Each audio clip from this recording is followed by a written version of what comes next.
Hello everyone, welcome and welcome back to my channel.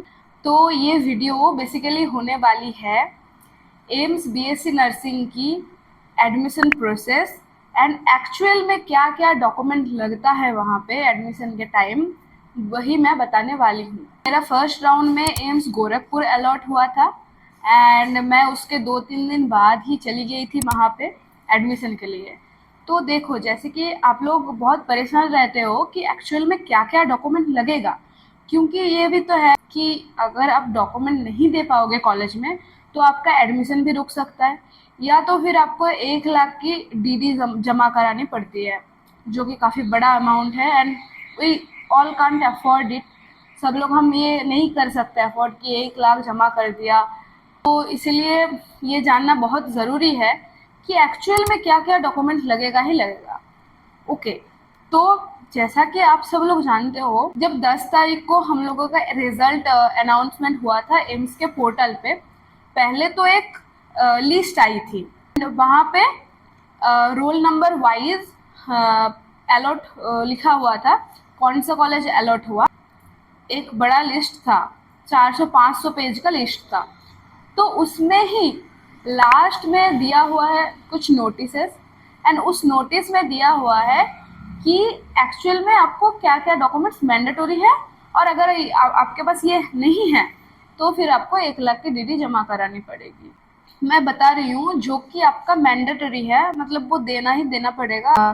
सबसे पहले आता है ऑफर लेटर, जो कि एम्स के वेबसाइट में जब आप लॉगिन करोगे रिजल्ट सीट एलोकेशन वहाँ पे ही दिया रहेगा एंड उसको आपका प्रिंट निकाल के लेके जाना है। उसके बाद आता है सीट एलोकेशन लेटर और फाइनल रजिस्ट्रेशन स्लिप, जो पहले तो आप डाउनलोड किए हुए होंगे या फिर आपको समरी में मिल जाएगा। एंड नेक्स्ट है admit card issued by AIIMS, जो कि आपका एग्ज़ाम के टाइम आप निकाले थे एंड जिसमें ही आप पीछे रफ किए थे, आपको याद होगा। तो वो वाला फिर से आपको निकालना है एंड कॉलेज पे लेके जाना है। ये जो सारी चीज़ें हैं, ये अगर आपके पास अभी अवेलेबल नहीं है या फिर आप नहीं निकाले हो तो आप अभी भी निकाल सकते हो एम्स के वेबसाइट से। नाउ नेक्स्ट आती है मेन डॉक्यूमेंट्स। आपको लगेगा आपका आधार कार्ड या फिर फोटो आइडेंटिटी प्रूफ, 10th का पासिंग सर्टिफिकेट लगेगा या तो फिर बर्थ सर्टिफिकेट लगेगा। दोनों पे आपका डेट ऑफ बर्थ सेम होना चाहिए, नाम वगैरह भी सेम होना चाहिए। अगर आपके पास बर्थ सर्टिफिकेट कुछ हैंडराइटिंग फॉर्मेट में है तो आप 10th का पासिंग सर्टिफिकेट दे सकते हो। मेरे तो 10th का पासिंग सर्टिफिकेट ही मैंने दिया था। अब नेक्स्ट आती है 12th का पासिंग सर्टिफिकेट और 10th का मार्कशीट एंड 12th का मार्कशीट। अब देखो, काफ़ी सारे बोर्ड्स में ऐसा रहता है कि पासिंग सर्टिफिकेट और मार्कशीट एक ही साथ रहता है या तो फिर अलग अलग रहता है। मेरे केस में मुझे दो दो डॉक्यूमेंट दिए गए थे, एक तो आपका पासिंग सर्टिफिकेट और एक मार्कशीट, दोनों 10th का दोनों और 12th का दोनों। नाउ आती है सबसे ज़्यादा इम्पोर्टेंट चीज़, जो कि है आप लोगों का SC ST OBC and EWS certificate. ये सब होना चाहिए और ये सब सेंट्रल फॉर्मेट में होना चाहिए, जो कि आपको अलग से कराना पड़ेगा अगर आपको स्टेट गवर्नमेंट के फॉर्मेट में है। So this all are the final documents जो कि आपको लगेगा ही लगेगा। और ये जितनी भी सारी डॉक्यूमेंट्स है, इन सब की एक एक जेरोक्स कॉपी आपको लगेगा। वन मोर थिंग कि आपको 4 फोटो कॉपी वहाँ पे लगेंगे, तो आप 4 से 8 लेके जाना, क्योंकि आपको चिपकाना भी पड़ सकता है 2-3 जगह। अब आती है काफ़ी सारी चीज़ें जो कि आप लोगों का मेन कन्फ्यूज़न था कि गैप सर्टिफिकेट चाहिए अगर आपने ईयर गैप दिए हैं 12th के बाद, या फिर कैरेक्टर सर्टिफिकेट चाहिए, या फिर माइग्रेशन सर्टिफिकेट चाहिए, या फिर और भी काफ़ी सारे सर्टिफिकेट्स हैं कि क्या चाहिए होगा, इनकम सर्टिफिकेट्स वगैरह, जो कि आप लोगों का कन्फ्यूज़न है। तो द आंसर इज़ कुछ कुछ तो लगेंगे। तो देखो, मेरा एम्स गोरखपुर में एडमिशन हुआ एंड वहाँ पे इन सब डॉक्यूमेंट के बाद एक ही मेरा डॉक्यूमेंट लगा था जो कि लगेगा ही, वो है माइग्रेशन सर्टिफिकेट। मैंने एक लास्ट में वीडियो देखा था यूट्यूब में जो कि बता रहे थे कैरेक्टर सर्टिफिकेट वगैरह, तो मेरे पापा बोले कि बना के ही लेके जाओ, अगर मैंडेटरी होगा तो क्या करेंगे। मुझे ना वो सर्टिफिकेट बनाना ही पड़ा। मैं उसके पहले दिन गई थी एंड जिस दिन मुझे जाना था कॉलेज के लिए उसी दिन मेरा हो पाया था। खैर वो तो आप मेरा नहीं लगा, बट जो लगता है वो है माइग्रेशन सर्टिफिकेट। वो जो आप 12th पास करते हो तब आपको स्कूल से दिया जाता है, बट इन माय केस मैं वेस्ट बंगाल बोर्ड से थी, WBCHAC, और हमें नहीं दिया गया था माइग्रेशन सर्टिफिकेट। अब देखो मैं पहले ही डॉक्यूमेंट देख के रखे थे कि कैसे निकालूँ क्या, तो मेरी जो WBCHAC पोर्टल है वहाँ पे मैंने चेक किया था कि है या नहीं। तो मैंने देखा था कि एक माइग्रेशन सर्टिफिकेट करके है, जो कि वहाँ पे वो लोग मांग रहे हैं कि कॉलेज का नाम बताओ एंड कहाँ पे आप जा रहे हो फॉर द एडमिशन, उस स्टेट का नाम बताओ। अब ये सब लग रहा था एंड 1000 रुपीज़ लग रहा था। अगर आप पे कर देते हो तो आपको तुरंत ही उसका PDF आ जाएगा and you can submit it. तो इसीलिए मैंने उसका ज़्यादा हेडेक नहीं लिया था कि जब अगर लगेगा ही तो मैं निकाल सकती हूँ वहाँ पे ही। मैंने माइग्रेशन सर्टिफिकेट इसलिए नहीं, मैं तो निकाल के दे सकती थी ना, बट मैंने नहीं दिया क्योंकि मेरा अपग्रेडेशन हो सकता है, मैंने सेकेंड राउंड के लिए अप्लाई किया है तो मुझे फिर से निकालना पड़ेगा। बट मैंने ये चीज़ वहाँ पे एक सर थे जो कि डॉक्यूमेंट वेरिफिकेशन करवा रहे थे। आप लोग अगर सेकेंड राउंड में जो लोग जाओगे या फिर ओपन राउंड में आप मिलोगे, सर काफ़ी अच्छे हैं।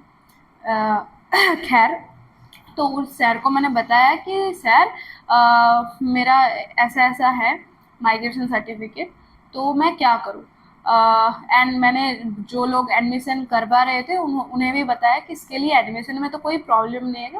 उन्होंने बोला कि नहीं आएगा। फिर मुझे एक वहाँ पे लेटर लिखना पड़ा। मुझे 1 मंथ की टाइम चाहिए एंड 1 मंथ के अंदर ही मैं फाइनल डॉक्यूमेंट माइग्रेशन सर्टिफिकेट में जमा कर दूंगी। वो देख के मैंने कॉलेज पे जमा कर दिया। सर ने ही बताया कि आपको ये करना है, तो टेंशन की कोई बात नहीं है। और जो डॉक्यूमेंट एम्स ने बताए वो सब आप लोगों के पास अवेलेबल होगा ही, ठीक है। तो वो सब आप रेडी रखना और वो लेके जाना। अगर आपके पास कैरेक्टर सर्टिफिकेट नहीं है, माइग्रेशन सर्टिफिकेट नहीं है, वहाँ पे तो काफ़ी सारे लोग थे जो कि CBSE बोर्ड से भी थे, उन लोगों को भी माइग्रेशन नहीं दिया गया था, तो वही सेम चीज़ आपको करना पड़ेगा। सो नेक्स्ट चीज़ आती है कि एडमिशन प्रोसेस क्या था, मेडिकल टेस्ट वगैरह हुआ या नहीं, क्या हुआ क्या नहीं। तो सबसे पहले आता है एडमिशन प्रोसेस।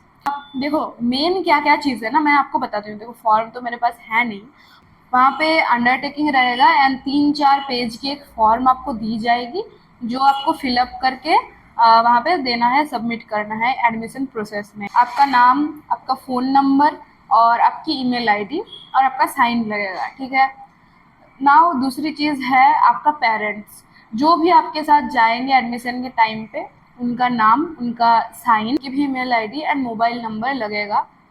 नाउ नेक्स्ट चीज़ आती है आपका पूरा एड्रेस, परमानेंट एड्रेस, जो कि आपका रजिस्ट्रेशन स्लिप में भी दिया हुआ होगा, तो आप वही वाला दे देना। एक जगह आपको आपकी रोल नंबर, आपकी रैंक, ये सब लिखना होगा, तो ये सब तो आपको पता ही होगा। ऐसे करके 4-5 पेज की एक फॉर्म होगी जहाँ पे मल्टीपल जगह आपको साइन करना पड़ेगा और जो मांगी गई होगी वो लिखना पड़ेगा। और फिर आपको वो लेके वहाँ पे मैम और सर जो रहेंगे उनके पास लेके जाना है। वहाँ पे आप वो दोगे, वो लोग वो चेक करेंगे, स्टैम्प वगैरह लगाएंगे, फिर वो मांगेंगे कि आपका ओरिजिनल डॉक्यूमेंट्स। अब जो ओरिजिनल डॉक्यूमेंट्स जमा होगा, जो मैंने दिए, देखो ऑफर लेटर वगैरह तो आपका मेन डॉक्यूमेंट में नहीं पड़ता है, वो आप कभी भी निकाल सकते हो। बट मेन डॉक्यूमेंट में आपका पड़ता है 12th का मार्कशीट, पासिंग सर्टिफिकेट, 10th का marksheet, passing certificate and SC ST EWS OBC का सर्टिफिकेट। ये सब आपको वहाँ पे सबमिट करना पड़ेगा सर के पास, ठीक है।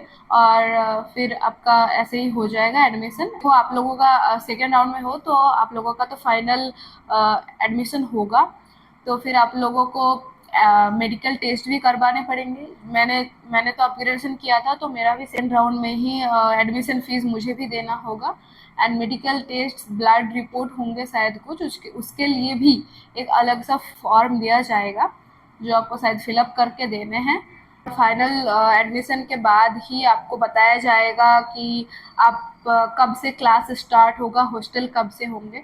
मोस्ट प्रोबेबली तो आपका फर्स्ट ऑफ वीक ऑफ सितंबर से ही सारा चीज़ें हो जाएगा सेकेंड राउंड के बाद। तो उसके बाद सितंबर से हम क्लास जाएंगे। यस, और एक चीज़ है, आप लोगों को शायद कंफ्यूजन में होगा कि हम लोग जो डॉक्यूमेंट जमा कर देंगे वहाँ पे, उसका क्या होगा। तो देखो, जिस कॉलेज में आप फाइनली अपना एडमिशन करवाओगे वहाँ पे वो जमा रह जाएगा। वो जब ज़रूरत होगी तब आप शायद लेटर वगैरह लिख के आप वहाँ से ले सकते हो, एंड आपको फिर से जमा करवाना पड़ेगा। एंड यही है शायद। देखो, हम लोगों का क्या है ना, हम तो दूसरी कॉलेज में जमा करके आ गए। अब नेक्स्ट कॉलेज में हम लोगों का नहीं लगेगा। हम लोगों का एक फॉर्म दिया गया है, वहाँ पे सर ने लिख दिया है कि ये सर के पास जमा है। सर ने बताया कि सर अगर कभी किसी भी रीज़न अगर कॉलेज आते हैं, क्योंकि उन लोगों का आना जाना रहता है, तो वो जमा कर देंगे, या तो फिर मुझे करवाना पड़ेगा। अब जो है माइग्रेशन सर्टिफिकेट, वो शायद मैं निकालूं एंड जमा करूं नेक्स्ट में। ऑल द बेस्ट आप सब लोगों को, जो लोग सेकेंड राउंड में जा रहे हो फर्स्ट टाइम एडमिशन के लिए या फिर फाइनल एडमिशन के लिए, और जो लोग ओपन राउंड का इंतज़ार कर रहे हो उन लोगों को भी ऑल द बेस्ट। आप लोगों को अगर कुछ और भी क्वेरी है या फिर डाउट है, आप कमेंट में बताओ मुझे, I will try to answer. मिलते हैं नेक्स्ट वीडियो में। और ये वाला वीडियो अगर आपको अच्छा लगा है तो वीडियो को लाइक कर देना, चैनल पर न्यू हो तो चैनल को सब्सक्राइब कर देना। मिलते हैं नेक्स्ट वीडियो में, तब तक के लिए बाय।